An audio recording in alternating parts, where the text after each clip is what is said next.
opportunities is other people doing dumb things. And it's that.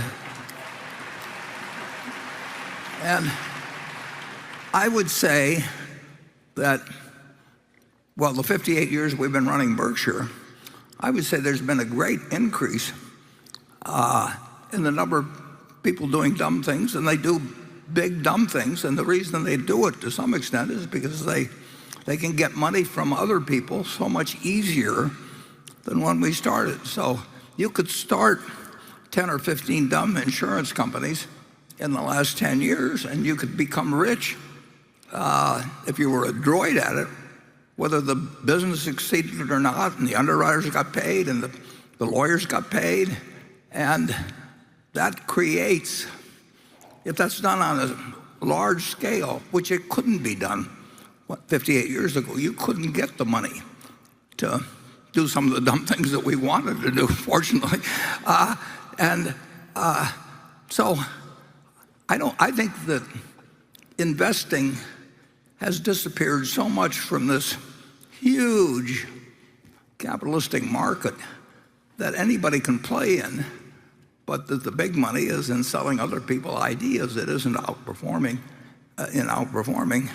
And I think if you don't run too much money, which we do, but if you're running small amounts of money, I think the opportunities will be greater. But then Charlie and I have always differed on this subject.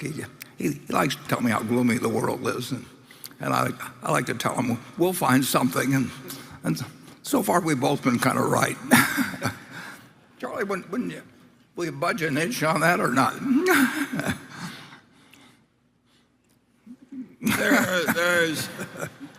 There is so much money now in the hands of so many smart people, all trying to outsmart one another and outpromote one another, getting more money out of other people. And it's a radically different world from the world we started in. And I suppose it will have its opportunities, but it's also going to have some unpleasant episodes.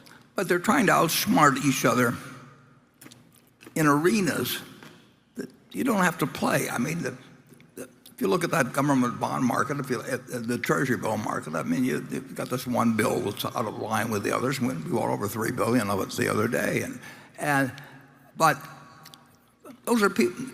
The world is overwhelmingly short-term focused, and if you go to an investor relations call, they're all trying to figure out how to fill out a sheet to show the earnings for the year, and the management is interested in feeding them expectations that will slightly be beaten. I mean, that is a world that's made to order for anybody that's trying to think about what you do that should work over 5 or 10 or 20 years. And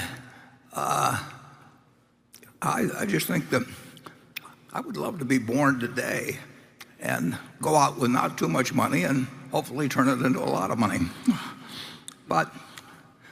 And Charlie would too, actually. He would find something to do, I will just guarantee you. And it wouldn't be exactly the same as before, but he would have a big, big, big pile. I would not like the thrill of losing my big pile into a small pile. Well, I like my big pile just the way it is. Well, we agree on that, incidentally. Okay. Yes, we do. You're one of the most extreme lovers of the big pile. Charlie? Well, tell them the story of the Japanese investment. That should be told again. That's a nice story. Well, it was pretty simple. I mean, back when I started, other people were going through Playboy, and I was going through Moody's, basically. And